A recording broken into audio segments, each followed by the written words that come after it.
السلام عليكم ورحمة الله تعالى وبركاته. نتمنى تكونوا بخير وعلى خير وفي تمام الصحة والعافية. برك عواشركم ورمضان كريم. مرحبا بكم معايا في فيديو جديد. فيديو ديال اليوم غادي نشارك معكم، عندي طلبية فيها البليغات وبشنيخة.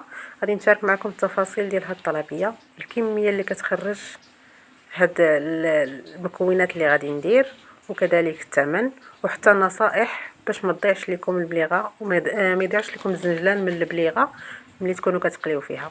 غنبدا بالبليغات، ندوزو للمكونات وطريقه التحضير ديالهم.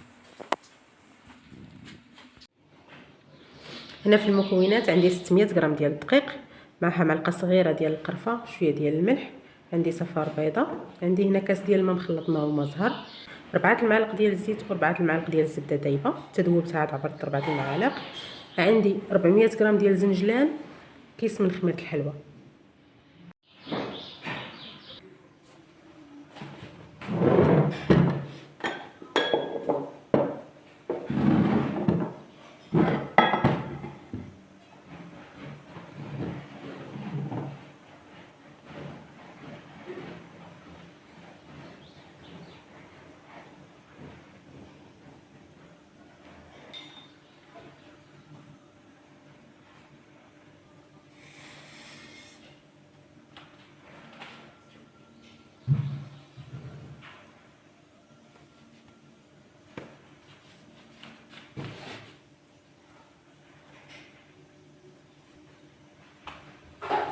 نخلطوا هاد النواشف مزيان مع بعض.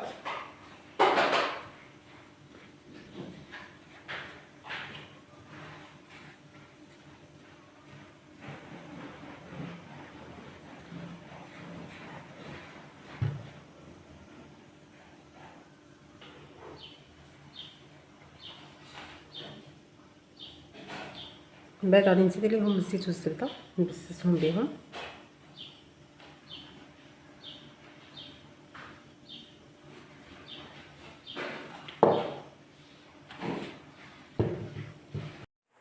بالنسبه للكميه ديال الزنجلان راكم تقدروا ديروا اقل من هذه الكميه، يعني في 600 غرام تقدروا ديروا 300 غرام، تقدروا ديروا 250 غرام. راه كيجي واخا كتجي البليغه كيجي باين فيها الزنجلان.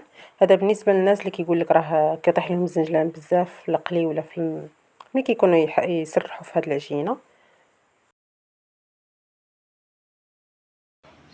غادي نزيد صفر بيضه،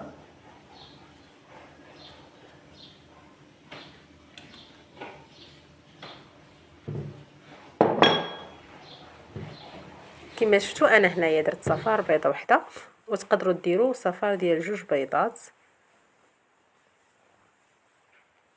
في هذه الكميه هذه ديال 600 غرام ديال الدقيق و400 غرام ديال الزنجلان. بهكذا ما غاديش يطيح لكم الزنجلان نهائيا في القلي. وغادي نجمع بالماء وما زهر.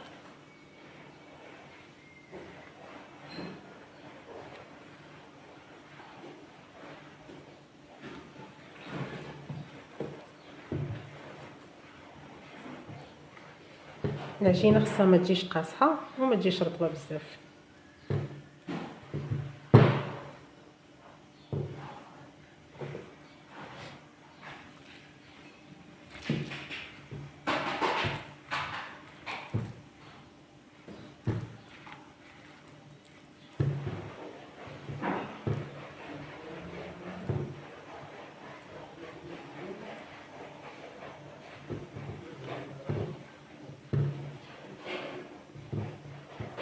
الكاس ديال الماء ما كفانيش، غادي نزيد واحد نص كاس تقريبا.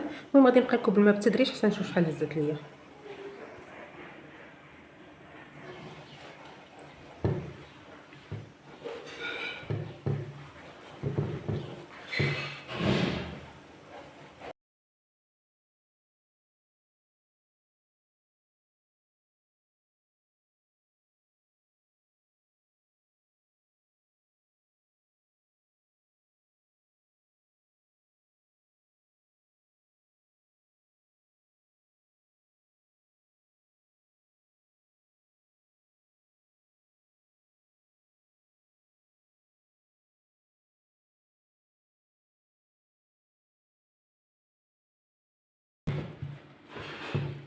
هاد الكميه هزت ليا 2 كيسان ماء وما زهر. انا كنخلطهم بجوج. بغيتو ديروا غير نص كاس ما زهر وباقي ديروه ما، بغيتو ديروا كلشي ما زهر ولا كلشي ما، المهم كيبقى لكم الاختيار. هذاك النسمه ديال ما زهر كتجي فيها زوينه. صافي غادي نستمر بهذه الطريقه حتى نجمع الخليط مزيان، وغنديرو في كيس بلاستيكي نخليه يرتاح واحد شويه عاد نبدا نخدم فيها.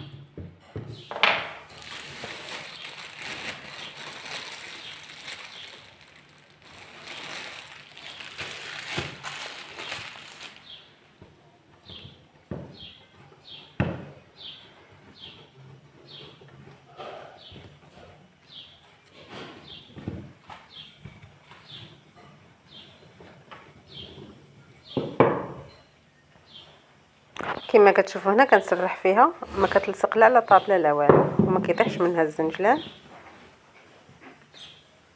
وفي نفس الوقت القوام ديال العجينه يعني عاطياني الطوع، ما قاصحه ما مرخوفه.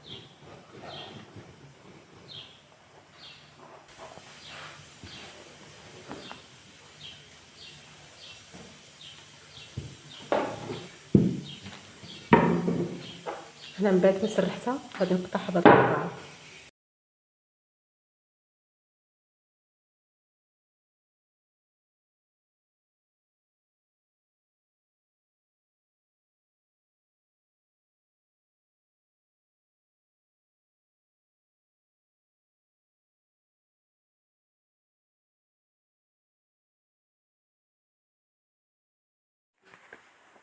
قطعتهم بهاد القطعه باش يجيوني المربعات قد ومتساويين. ومولات هاد الطلبيه كانت باغيه بلي غادي يكونوا شويه صغار. صافي كنطوي القنت على القنت الاخر، نضغط عليهم مزيان باش ما يتحلوش وكنخليهم. نستمر بهاد الطريقه حتى نكمل كميه كامله ديال العجينه اللي عندي. غنخليهم في لاطاي ينشفوا مزيان، عاد غادي نقليهم.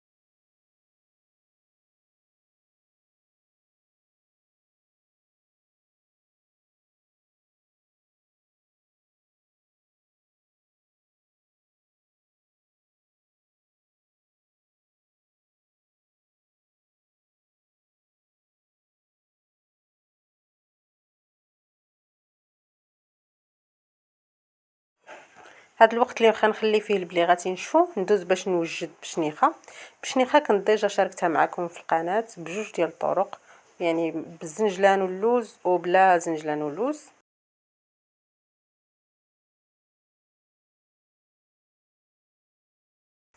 عندي 500 غرام ديال الدقيق، 50 غرام لوز وزنجلان، كيس ديال نص كيس ديال خماره الحلوى، كيس ديال الفاني، 250 مليلتر حليب ذوبت فيه 125 غرام ديال الزبده.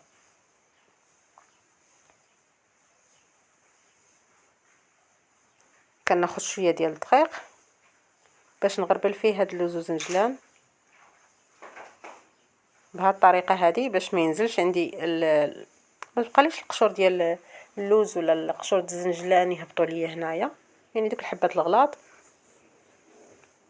ويقطعوا العجينه ملي نكون نخدم فيها.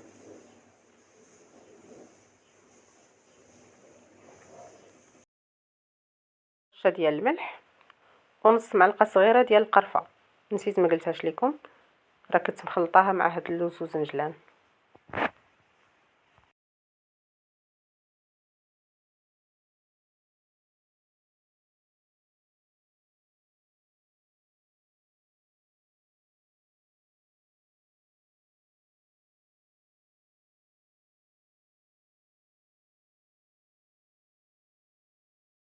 صافي من بعد ما غربلت المكونات، هنا كنزيد عليهم الحليب اللي باقي دافي. بالنسبه للحليب راه درتوه يغلى حتى طلعت فيه الغليه وحطيت فيه الزبده حتى دابت وكنجمع به الخليط. غادي نبقى نجمع الخليط شويه بشويه، خاص العجينه ما تكونش مرخوفه، تكون شويه شاده في راسها قاصحه من الاحسن باش تجي هشيشه هاد البشنيخه.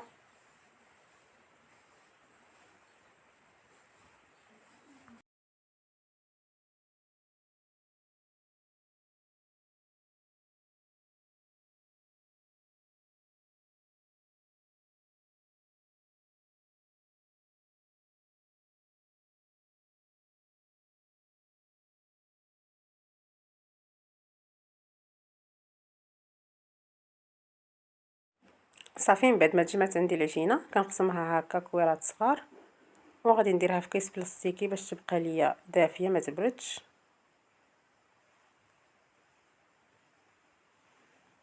الا بردت كتجي شويه صعيبه في الخدمه، من الاحسن تخدموها وهي دافيه.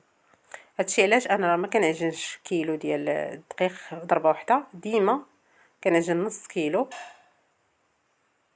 من غير الا كان شي حد غيعاونني راه كنعجن كيلو باش نتعاونوا عليها دغيا دغيا.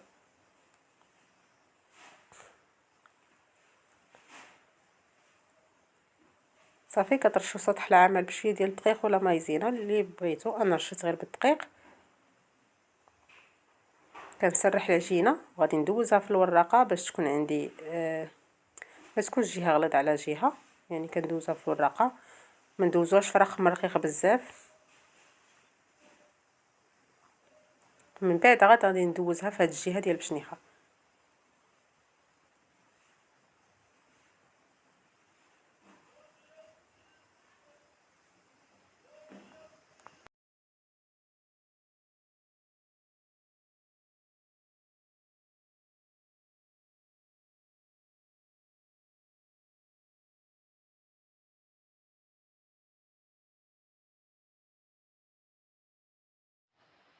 هنا من بعد كناخذ هاد الخيوط ديال البشنيخه ونرش عليهم الدقيق باش ما يتلاصقوش، ونقطع بشكل متساوي يعني يكونوا كاملين نفس الحجم.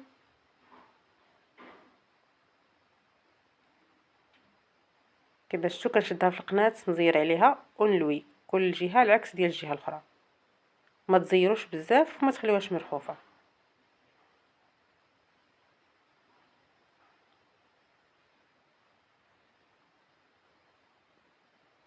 صافي نبقى بهذه الطريقه حتى نكمل الكميه كامله. من بعد ما كملت هنا دزت باش نبدا القلي ديال البليغات والقلي ديال البشنيخه.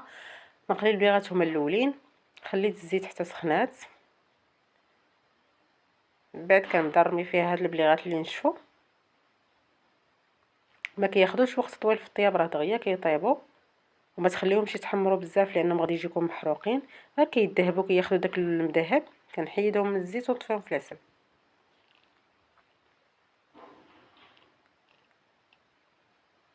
هاد البليغات كيجيو رائعين في المذاق، مقرمشين وماشي قاصحين.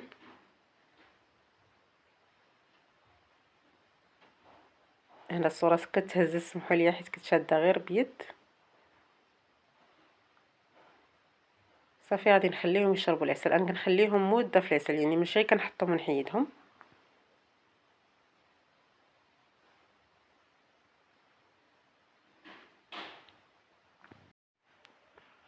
وصافي من بعد ما تشربوا العسل غادي نحطهم هنا يتصفاو.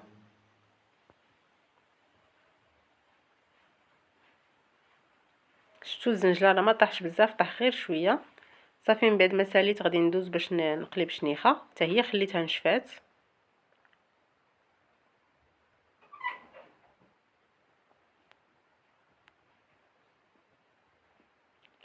كنخليوها طيب على نار متوسطه.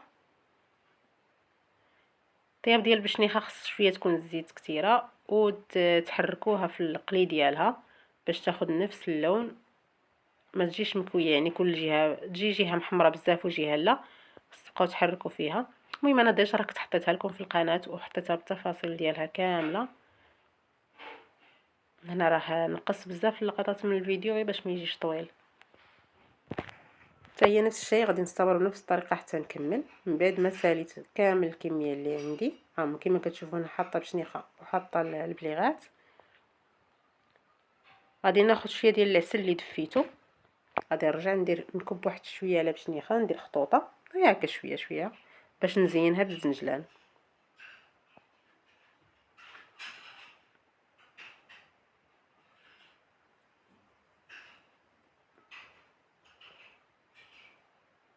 هنا التزيين كيبقى اختياري، تقدروا تزينوها بالزنجلان، تقدروا تزينوها ببلوز ايفيلي، كيبقى على حسب حتى على حساب الثمن باش غادي تبيعوها.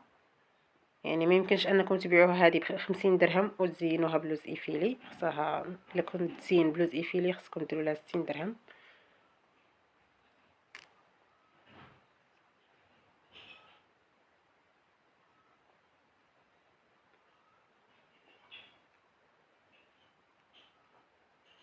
حتى البشنيخه راه درتها شويه صغيره، مولاتها كانت طالباها هكذا صغيره.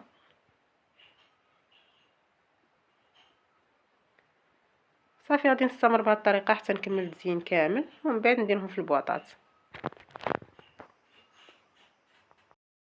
بالنسبه لهاد الكميه ديال الدقيق اللي شاركت معكم ديال البشنيخه، نص كيلو، راه كيخرج لكم كيلو زياده، كيلو 300 غرام. وثمن البيع كما قلت لكم 50 درهم مزوقه بالزنجلان، ولا كانت مزينه بلوز ايفيلي كيولي الثمن 60 درهم.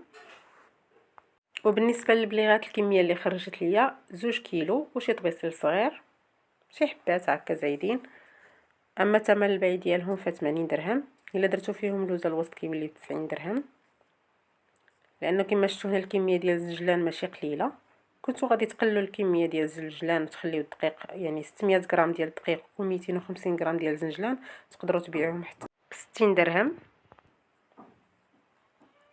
نصيحه اخرى بالنسبه للبليغات، ملي تكونوا تقليو فيهم، حاولوا ان داك الزيت 2 قليات 3 تصفيوه من الزنجلان اللي فيه، لان داك الزنجلان غادي يبقى يتحرق وغيعطي واحد المذاق خايب في البليغات. صافي هنا نكون وصلنا لنهايه الفيديو. هادو مجموعه من الطلبيات اللي كنت وجدتهم، كنت غادي نخرجهم لما ليهم. كان فيهم المقروط والشباكيه، وحتى هما كانوا طالبين فيهم بشنيخه والبليغات، كانوا طالبين فيهم السيجار والمحنشات، بغيت نشاركهم معكم. كما قلت لكم هنا وصلنا لنهايه الفيديو.